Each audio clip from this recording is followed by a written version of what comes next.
করোনার অবহেলা, এসে গেছে বই মেলা, সাজিয়ে বইয়ের ডালা, এসে গেছে বই মেলা। সঙ্গীদের সঙ্গে কিংবা একলা চলে এসো বই মেলা। করোনার অবহেলা, এসে গেছে বই মেলা।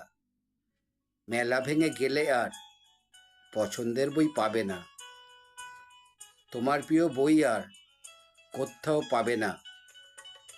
করোনার অবহেলা, চলে এসো এই বেলা, আমাদের সবার প্রিয় বই মেলা, কলকাতার বই মেলা।